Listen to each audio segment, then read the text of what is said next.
Anjas, pria asal Palembang yang batal menikah H-1 acara, kini membuat heboh publik. Kini pihak keluarga pun menceritakan alasan membatalkan pernikahan tersebut. Tangis tak terbendung sewaktu ibunda Anjas, Eli, mengingat bagaimana dirinya dan anaknya diperlakukan tak baik oleh mantan calon menantu dan ibunya sewaktu mereka sampai di rumah mempelai wanita.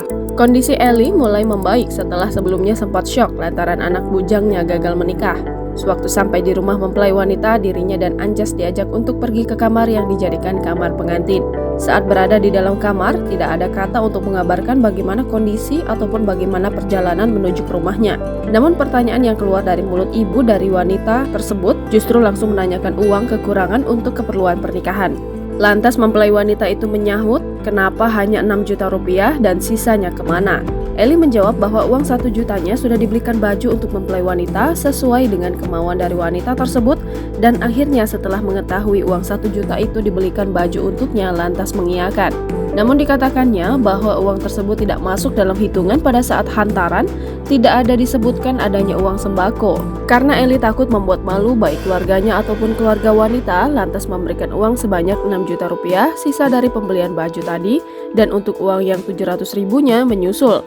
Karena pada saat itu dirinya sudah tidak ada pegangan uang dan dirinya nanti akan meminta anaknya yang sedang di penginapan untuk mentransfer uang 700 ribu rupiah.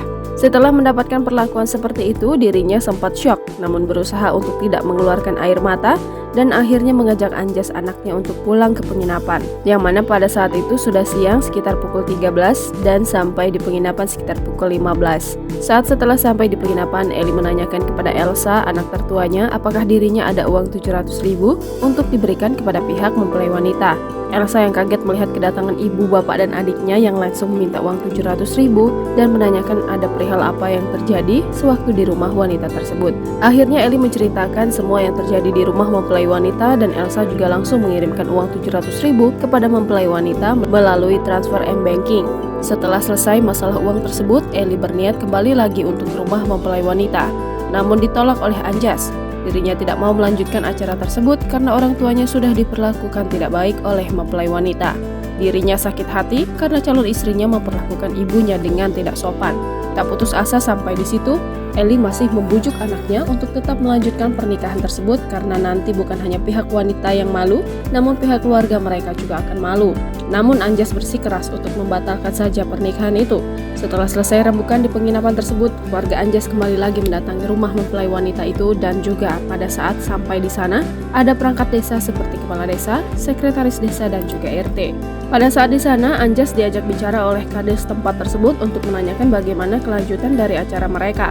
Dan Anjas masih bersikeras menjawab untuk membatalkan pernikahan dengan wanita tersebut. Mendengar apa yang menjadi keputusan dari Anjas, lantas pihak perangkat desa mengajak mereka untuk pergi menemui keluarga wanita. Pada saat sudah bertemu dengan calon mempelai wanita dan kepala desa menanyakan masih mau atau tidak acara ini diselenggarakan, wanita tersebut menjawab masih mau melanjutkan pernikahan. Pada saat wartawan Tribun Sumsel lakukan pantauan ke kediaman Anjas, terlihat juga dirinya sudah mengenakan kutek untuk pernikahan. Pada saat masa pacaran yang mereka jalin kurang lebih selama 1 tahun itu, mereka hanya bertemu sebanyak 4 kali karena hubungan mereka jarak jauh.